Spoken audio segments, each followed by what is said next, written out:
हरे कृष्ण। ओम अज्ञानतिमिरान्धस्य ज्ञानाञ्जनशलाकया चक्षुरुन्मीलितं येन तस्मै श्री गुरुवे नमः। हरे कृष्ण। अभी थोड़े टाइम से हम लोग देख रहे हैं 12 महाजन, उनके बारे में जानने की कोशिश कर रहे हैं। तो आज के जो हमारे महाजन हैं वो हैं बलि महाराज। तो हमारे शास्त्रों में कहा गया है कि महाजन वो है जो भगवान की इच्छा को समझने वाला है। तो जो भगवान की इच्छा को समझता है वो है महाजन।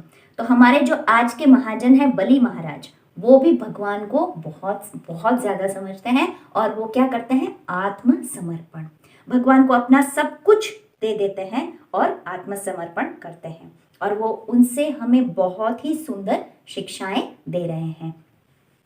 भगवद गीता में कहा गया है, जन्म कर्म च मे दिव्यम। भगवान कहते हैं जो मेरे जन्म कर्म को दिव्य समझता है वो मुझे समझता है। तो इस तरह से भागवत में अगर हम देखेंगे तो बहुत सारे भगवान की लीलाएं भक्तों के साथ हुई हैं और भक्त और भगवान दोनों हमें कुछ न कुछ शिक्षाएं दे रहे हैं।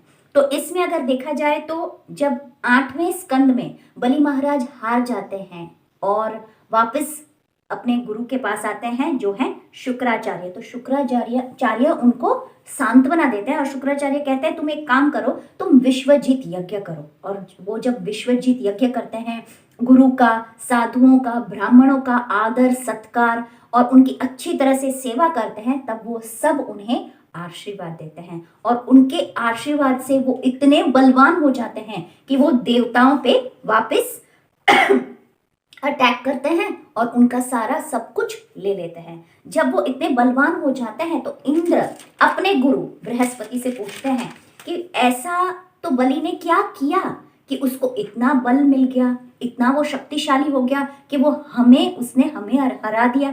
तब बृहस्पति उन्हें कहते हैं कि ये सब उनके गुरु की आशीर्वाद की वजह से हुआ है। तो बलि महाराज सबसे पहले हमें जो शिक्षा दे रहे हैं वो ये है कि जब गुरुजनों का, वरिष्ठों का, आचार्यों का, साधु संतों का हम पे आशीर्वाद होगा तो हम जब जो सोच भी नहीं सकते वैसे काम हम कर सकते हैं। और प्रभुपाद अपने परपोर्ट में बहुत अच्छे से लिखते हैं, the blessings of spiritual master are more powerful than one's own personal endeavour. यानी हम अगर कितनी भी मेहनत कर लें, लेकिन अगर गुरु का आशीर्वाद हमें मिलता है तो हम जितना कर सकते हैं उससे ज्यादा कर सकते हैं। तो इस तरह से बृहस्पति इंद्र को समझाते हैं कि गुरु की आज्ञा को मानकर, गुरु की सेवा करके उन्होंने ये सब हासिल किया है। और एक बार रामायण में भी ऐसा आता है कि हनुमान एकदम सैड होके बैठे हैं, ऐसे दुखी। तब जाम्बुवंत उन्हें कहते हैं कि तुम तो बहुत शक्तिशाली हो, और उसे याद करवाता है तुम तो सब कुछ कर सकते हो और तुम तो कूद सकते हो और तुम तो सीता मैया को ढूंढ सकते हो। तो जब हनुमान को सब याद आता तो कहते हाँ मैं कर सकता हूँ, हाँ मैं कर सकता हूँ, ऐसे करके वो चिल्लाने लगता है बहुत जोर से। जब चिल्लाने लगता है तब हमें ऐसा लगता है कि हनुमान ऐसे चिल्ला रहे हैं, जबकि वो तो कहते हैं कि मैं तो भगवान का दास हूँ। तब वो ऐसे कैसे चिल्ला रहे हैं, मैं कर सकता हूँ, मैं कर लूंगा, मैं कूद जाऊंगा। तब हनुमान समझाते हैं कि वैसे तो मैं दासो हम कौशलेंद्रस्य, वैसे तो मैं राम जी का दास हूँ और इसीलिए मैं इसे कर पाऊंगा। क्योंकि जैसे तीर है, तीर की अपनी कोई शक्ति नहीं होती, लेकिन वो कमान में चल के, और जब कमान उसको लगता है तो कमान की शक्ति तीर में लगते है, वो बहुत दूर जाके वो गिरती है। उसी तरह हनुमान समझाते हैं क्योंकि मैं राम जी से जुड़ा हुआ हूं, इसलिए राम मुझे शक्ति देंगे और मैं ये कार्य सिद्ध कर सकूंगा। एक दूसरा लीला आती है जहां पे कृष्ण और सुदामा, पूरी रात बहुत बारिश हो रही है, ये प्रसंग हम सब लोगों को पता है। बारिश हो रही है, वो एक पेड़ पे पूरी रात गुजारते हैं और दूसरे दिन जब वो आते हैं अपने आश्रम, गुरु के आश्रम, तब सांदीपनि मुनि उन्हें देख के बहुत प्रसन्न होते हैं, क्योंकि सांदीपनि मुनि के कहने पर वो गए थे लकड़ियां ढूंढने जंगल में। तो जब वो आते हैं तो वो बहुत प्रसन्न होते हैं, वो उन दोनों को आशीर्वाद देते हैं और कहते हैं मैं तुम दोनों से बहुत प्रसन्न हूँ और मैं तुम्हें आशीर्वाद देता हूँ कि जो विद्या मैंने तुम्हें अभी सिखाई है वो तुम्हें ना सिर्फ ये जन्म में लेकिन अगले जन्म में भी याद रहेगी। तो इस तरह से अगर गुरु हमें आशीर्वाद देते हैं, अगर गुरु खुश है तो वो हमें जो हम नहीं सोच सकते वो सारे कार्य भी हम सिद्ध कर सकते हैं।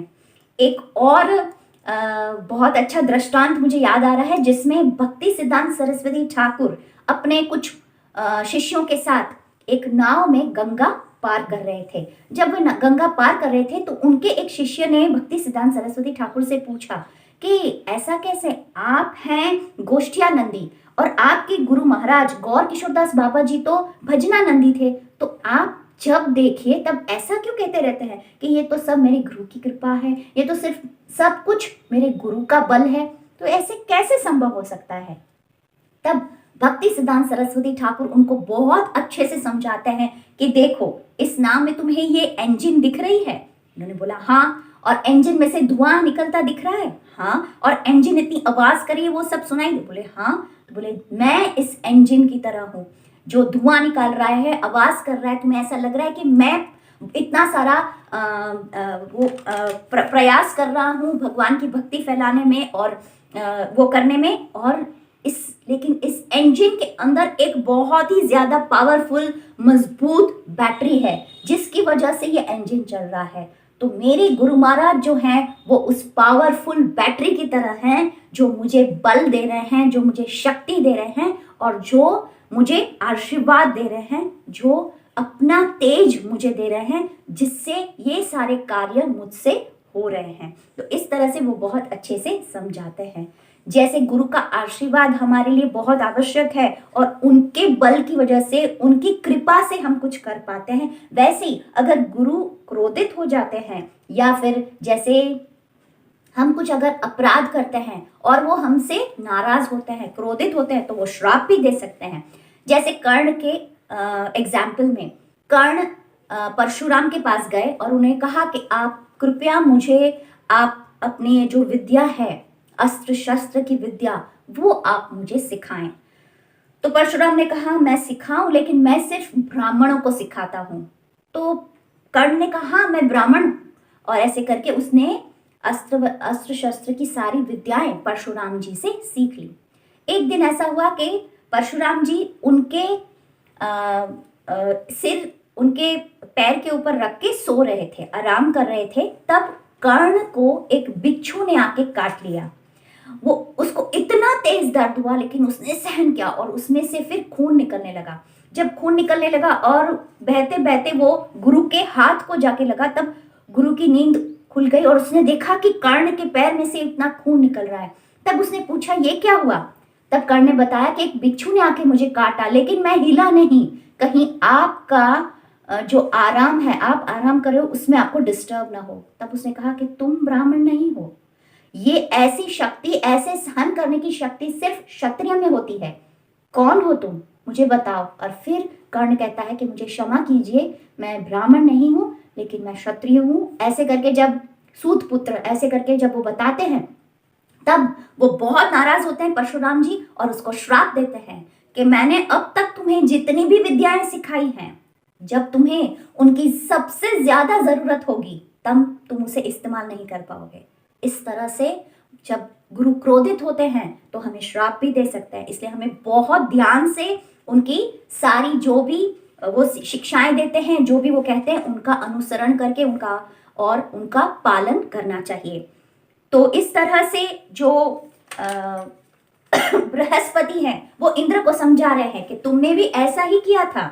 जब तुम अपने ऐरावत पर घूमने जा रहे थे, तब सामने से दुर्वासा मुनि आ रहे थे और दुर्वासा मुनि तुम्हें देख के बहुत प्रसन्न हो गए और उन्होंने अपने गले का हार, जो उन्होंने फूलों की माला पहनी थी, वो निकाल के तुम्हें दी। तुमने उस माला को देखा और कहा ठीक है, और ऐसे करके तुमने अपने ऐरावत को दे दी। अब ऐरावत है तो हाथी, पशु, उसे कुछ समझ नहीं आया। जैसे ही तुमने उसे वो माला, जो महाप्रसाद था तुम्हें, जो दुर्वासा मुनि ने दिया था, उसने वो नीचे जमीन पर डाल दिया और उसको अपने पैर से कुचल दिया। जब दुर्वासा मुनि ने ये देखा तो वो बहुत क्रोधित हो गए और उन्होंने श्राप दिया कि इंद्र, जल्द ही तुम्हारा सारा वैभव, सब कुछ नष्ट हो जाएगा, तुमसे छिन जाएगा, और इसी की वजह से आज तुम हार गए हो और तुम्हें यहाँ से भागना पड़ रहा है। तो इस तरह से वो उन्हें बताते हैं कि कैसे गुरु के आशीर्वाद हमारे लिए क्या कर सकते हैं, और अगर गुरु हमें श्राप दे दे तो क्या हो सकता है। इस तरह से जो इंद्र और बाकी सारे जो देवता थे वो अपनी जान बचा के जब भाग रहे थे तो उनकी माता अदिति ने ये सब देखा और वो बहुत दुखी हो गई। वो अपने पति यानी कि कश्यप मुनि के पास गई और उन्होंने कहा, आप देखिए तो सही, हमारे बच्चे कितने परेशान हैं, यहाँ वहाँ सहारा ढूंढ रहे हैं, उनको रहने के लिए कुछ नहीं है, यहाँ वहाँ छिपते फिर रहे हैं, क्योंकि पूरा राज्य सारा ब्रह्मांड बलि ने अपने हाथ में ले लिया है और वो बेचारे छुपते फिर रहे हैं, तो आप उनके लिए कुछ करिए। तब कश्यप मुनि ने उन्हें कहते हैं कि मैं क्या कर सकता हूं, तुम कृष्ण की शरण में जाओ। तो जो गुरु होता है, सच्चा गुरु, वो हमें कुछ ऐसी वैसी चीजें प्रदान नहीं करता, लेकिन हमें सही रास्ता दिखाता है कि किसी भी कष्ट में अगर आप हैं तो आपको सीधे कहाँ जाना है, कृष्ण के पास, भगवान के पास। तो इस तरह से कश्यप मुनि जो हैं वो परम गुरु, बहुत अच्छे गुरु हैं। और जो अदिति है वो भी बहुत ही अच्छी शिष्य है, क्योंकि वो कोई प्रश्न नहीं पूछती, वो सिर्फ ऐसे पूछती है, तो आप मुझे कृपया बताएं कि मुझे क्या करना चाहिए, कौन सा व्रत करना चाहिए, कैसे करना चाहिए, आप मुझे बताएं। तो जो फर्स्ट क्लास शिष्य होता है वो गुरु को क्वेश्चन नहीं करता और वो सीधे उनके जो दिए गए जो उनके वाक्य है या उसको वो जैसे कहते हैं वैसे वो अक्षरशः उसका पालन करता है। तो जो कश्यप मुनि है वो उनसे कहते हैं कि भगवान जो है वो तुम्हारे बच्चों के लिए कुछ भी कर सकते हैं, तो तुम भगवान के पास जाओ, उनकी कृपा की याचना करो, तुम पयोव्रत करो। ये व्रत करने से भगवान तुम पे प्रसन्न होंगे और भगवान जो है तुम्हारे बच्चों की रक्षा करेंगे और वो सबका भला करेंगे, सबको आशीर्वाद देंगे। और ना सिर्फ वो आप तुम्हारे बच्चों को तार देंगे, उनका कल्याण करेंगे, बल्कि वो बलि का भी, हमारा भी, तुम्हारा भी और सारे ब्रह्मांड का, सारे संसार का कल्याण करेंगे। तो इस तरह से वो उन्हें कहते हैं व्रत करने के लिए, पयोव्रत करने के लिए। तो इस तरह से अगर हम किसी भी मुसीबत में हैं या अगर हमको लगता है नहीं भी हैं, हम ये कर लेंगे उसके बाद भगवान के पास जाएंगे, तो ऐसा नहीं। कैंटो 2 स्कंद 2 में एक श्रीमद् भागवतम में एक श्लोक आता है जहां पे कहते हैं, अकाम सर्व कामो वा मोक्ष काम उदारथी तीव्रेण भक्ति योगेन यजेत पुरुष परम। चाहे हमें कोई कामनाएं हो चाहे ना हो, चाहे हम मुसीबत में हो, चाहे हमें भगवान से कुछ मांगना हो ना, लेकिन किसी भी परिस्थिति में हमें सिर्फ भगवान के पास ही जाना चाहिए। जैसे कि उसमें बताया गया कि 4 प्रकार के लोग भगवान के पास जाते हैं। आर्थो यानी कि डिस्ट्रेस्ड, जैसे कि अदिति थी, अभी मुश्किल में थी बहुत, इसलिए वो भगवान के पास जाती है। अर्थार्थी, जिज्ञासु और ज्ञानी। तो इस तरह से वो बताता है कि जो गुरु है वो अपने शिष्य को कभी भी पथभ्रष्ट नहीं करता, वो उसे सीधा रास्ता दिखाता है। इस तरह से अदिति बहुत ही अच्छे से ये व्रत करती है। भगवान खुश होते हैं, प्रसन्न होके उसके सामने आते हैं, प्रकट होते हैं, उसे दर्शन देते हैं और उसे कहते हैं कि तुम चिंता मत करो, मैं तुम्हारा पुत्र बन के आऊंगा और तुम्हारे पुत्रों की रक्षा करूंगा। तो इस तरह से वामन देव प्रकट होते हैं। वामन देव प्रकट होके फिर एक ब्राह्मण का छोटा सा बौने का रूप लेके ब्राह्मण जैसे वो जाते हैं बलि जहां पे 100 अश्वमेध यज्ञ कर रहा था वहां पे जाते हैं और उनको देख के, उनका रूप, उनका लावण्य, उनकी प्रतिभा, उनकी आभा देख के बलि महाराज इतने प्लीज्ड, इतने खुश, इतने संतुष्ट होते हैं कि वो उनको देखते ही रह जाते हैं। इस तरह से वो उनको देखते ही बहुत ज्यादा प्रसन्न हो जाते हैं, बहुत ज्यादा खुश हो जाते हैं। तो यहाँ पर बलि महाराज हमें 3 बातें सिखाते हैं। एक कि वो है ना उस बालक से द्वेष नहीं करते। दूसरा, वो वामन देव को देखते हैं जो उनसे भी ज्यादा तेजस्वी है, लेकिन फिर भी उनको अंदर से आनंद का अनुभव होता है। और तीसरा, बलि महाराज क्या करते हैं, उनके चरण यानी उनका पाद को धोते हैं और उनका चरणामृत ग्रहण करते हैं और उनसे पूछते हैं कि मैं आपकी क्या सेवा कर सकता हूँ। तो इस तरह से बलि महाराज हमें ये 3 शिक्षाएं देते हैं कि कभी हमें किसी का द्वेष नहीं करना है। दूसरा, किसी की उन्नति देख के हमें प्रसन्न होना है, आनंदित होना है। और तीसरा कि हमें कोई भी अगर हमारे यहाँ आता है तो उसका सत्कार करना है, आदर सत्कार। और इस तरह से we have to be grateful we have to show gratitude, attitude of gratitude. ये हमें बलि महाराज सिखाते हैं। तो हमेशा हमें सबके साथ कृतज्ञता का भाव होना चाहिए। तो हम जानते हैं कि पांडवों को खांडव प्रस्थ दिया था, जो जहां पे कुछ भी नहीं था, लेकिन उन्होंने उसको इंद्रप्रस्थ में ट्रांसफॉर्म कर दिया। और जब दुर्योधन वहां पे आता है और देखता है, उसके पास तो बहुत बड़ा राज्य था, लेकिन फिर भी वो इंद्रप्रस्थ को देखते हुए उसे द्वेष होने लगता है और उसे लगता है ये इंद्रप्रस्थ भी मैं ले लूं। तो इस तरह से हमें नहीं करना है। जैसे इन्होंने कहा कि हमें, जैसे वामन देव ने कहा कि ठीक है तो जैसे बलि महाराज हमें बताते हैं कि एटीट्यूड ऑफ ग्रैटिट्यूड, इस तरह से। फिर वामन देव जो वहां पे आए हैं, उनको जब बलि महाराज ने कहा कि आप मुझसे कुछ भी मांग लीजिए, तो वामन देव उनकी प्रशंसा करते हैं। वो कहते हैं कि सही बात है, आप प्रहलाद महाराज और विरोचन के वंश में आए हो, तो आप तो दानी ही हो, दानी होंगे ही, उसमें कोई शंका, उसमें कोई वो नहीं है। तो इस तरह से मुझे कुछ आश्चर्य नहीं हो रहा कि आप इतने बड़े दानी हो।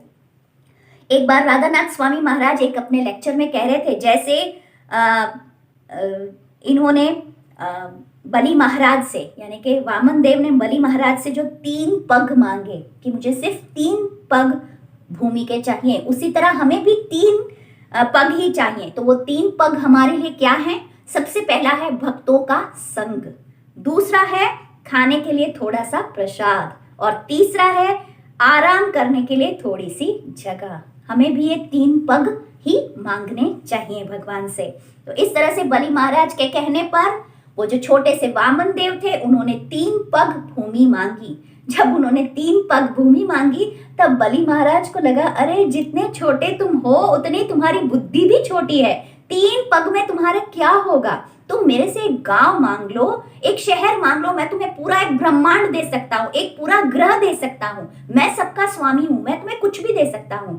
तब वामन देव बहुत ही सुंदर उसको एक उत्तर देते हैं, और वो कहते हैं कि हमें उतना ही लेना चाहिए जितनी हमें जरूरत हो। तो इस तरह से वो हमें सिखाते हैं how to be satisfied in what we have. Chaitanya Charitamrita में भी कहा गया है कि कृष्ण भूलिया जीव भोग वांछा करे, निकट स्थिर तारे माया झापटिया धरे।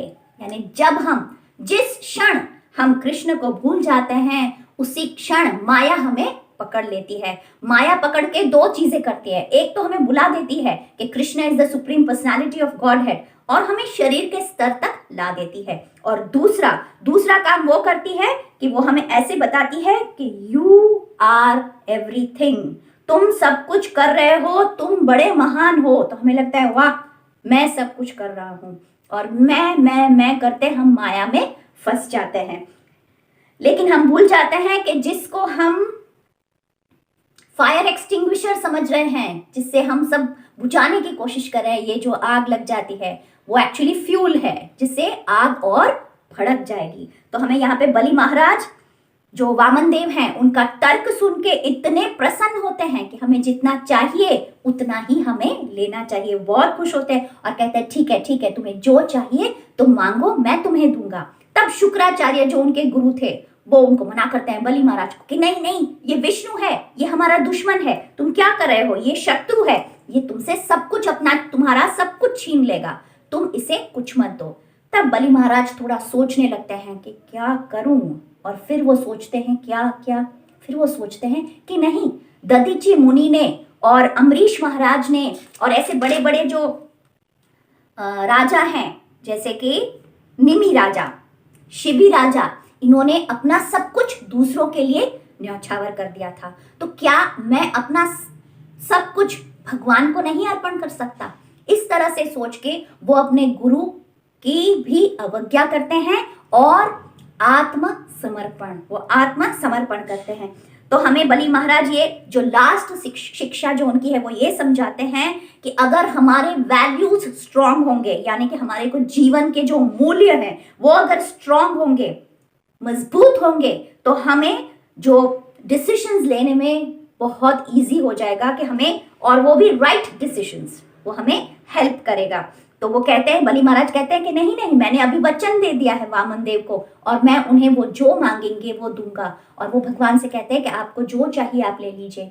जब वो ऐसा कहते हैं तब वो वामन है वो विराट बन जाता है। विराट बन के वो 2 पग में सब कुछ ले लेता है और तीसरा पैर वो पूछता है अब मैं कहाँ रखूं। तो बलि महाराज बहुत ही विनम्रता से कहते हैं कि भगवान अब तीसरा पैर आप मेरे सिर पे, आपका ये चरण आप मेरे सिर पे रख दो। और इस तरह से जो बलि महाराज हैं वो आत्म समर्पण करते हैं। ऐसे ये सब देख के वामन देव बहुत प्रसन्न होते हैं, बहुत प्रसन्न होते हैं और बलि महाराज को सूतल लोक प्रदान करते हैं और वहां पे वो खुद द्वारपाल बन के रहते हैं।